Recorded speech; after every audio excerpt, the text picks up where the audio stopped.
Spotlight mission 2047 में अब बात करते हैं किसान भारत भूषण त्यागी की, जिन्होंने उन्नत खेती में अपनी आविष्कारी सोच का परिचय देते हुए पूरे बुलंदशहर का नाम रोशन किया है।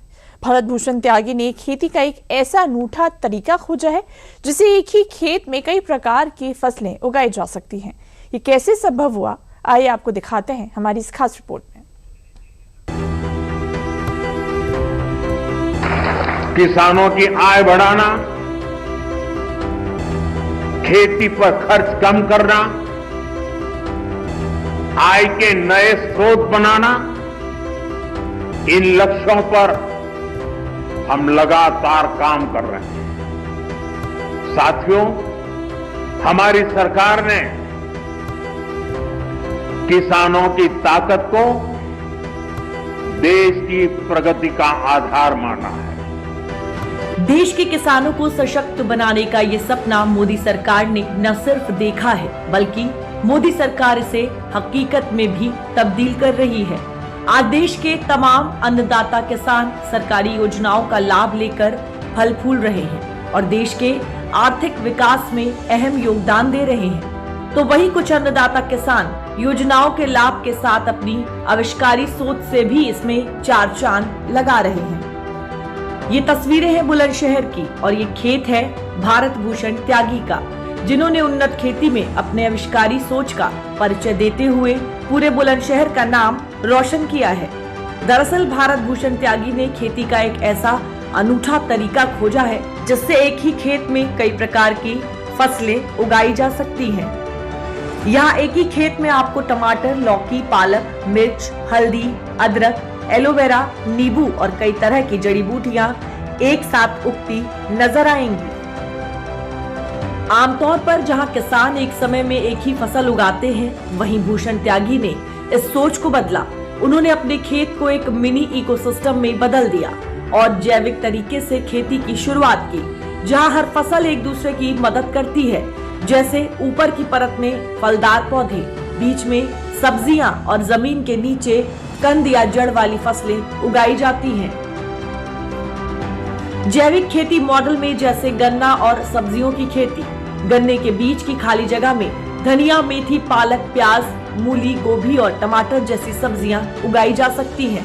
वहीं फलदार पेड़, हल्दी, अदरक की खेती, जिसमें अमरूद या पपीते के पेड़ों के बीच हल्दी या अदरक की खेती की जाती है, और अनाज और दलहन की खेती, जिसमें गेहूं के साथ सरसों या चना की खेती की जाती है।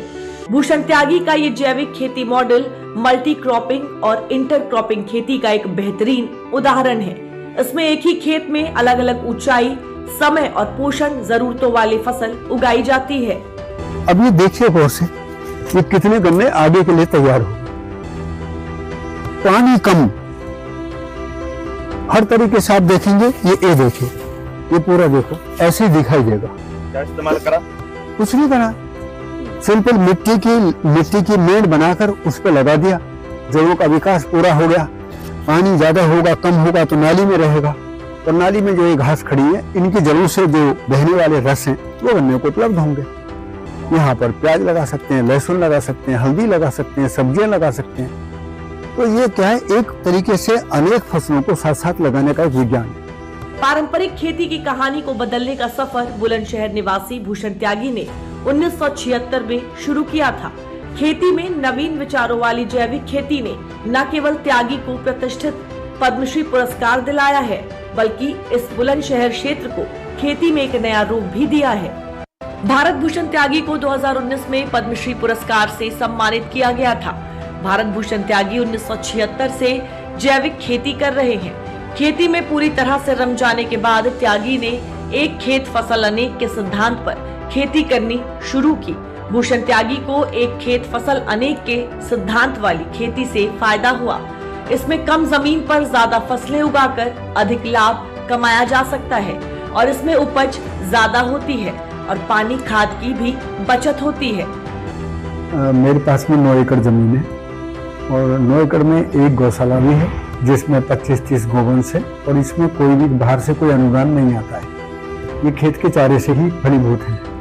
दूसरा, यहाँ पर जो उत्पादन के लिए फसलें हैं, लगभग सब्जियों को लगाकर और सभी अनाज, दाल, तेल, मसाले, जड़ी बूटियों को लगाकर लगभग 40-50 प्रकार की हमारे पास में सब्जियां और ये वैरायटी रहती हैं, जिनका हम उत्पादन के आधार पर जोड़ेंगे तो सभी वैरायटियों की लगभग 40-50 प्रकार की किस्में हमारे उत्पादन व्यवस्था से जुड़ी है। दरअसल बुंदेलखंड के गांव बिहटा के जंगल में भारत भूषण त्यागी के पास 9 एकड़ जमीन है। इस 9 एकड़ जमीन में भारत भूषण त्यागी 40 से 50 तरीके की फसल का उत्पादन करते हैं और लाखों रुपए हर साल कमाते हैं। इन पैसों को वो अपने किसान परिवारों पर रोजमर्रा और प्रशिक्षण के लिए खर्च करते हैं। अब बात आती है कि हमें इसका उत्पादन और इसका फायदा क्या है। तो यहाँ पर लगभग हम 25 से 30 लाख रुपए इससे निकालने की पूरी कोशिश करते हैं, ताकि उसका एक बड़ा हिस्सा 6-7 लाख रुपया हमारे यहाँ के जो सहयोगी परिवार हैं, जिनको हम लोग देसी भाषा में जिनको मजदूर बोलते हैं, हम मजदूर नहीं बोलते हैं, हम कहते हैं सहयोगी परिवार। दूसरा, हमारे यहाँ समाज गति का भी कार्यक्रम है, बाहर से लोग आते हैं तो उनके रहने सहने की व्यवस्था पर भी सारा पैसा लोग कभी दे पाते हैं, कहीं नहीं दे पाते, तो परिवार इसमें भी 4-5 लाख रुपए खर्च करता है और बाकी परिवार अपने ऊपर खर्च करता है। आज भूषण त्यागी एक सफल किसान होने के साथ साथ शिक्षक और प्रशिक्षक का भी काम करते हैं, जो इच्छुक किसान परिवारों के लिए साप्ताहिक प्रशिक्षण का भी आयोजन करते हैं, जहां किसानों को जैविक खेती थ्योरी के साथ साथ प्रैक्टिकल ट्रेनिंग भी दी जाती है।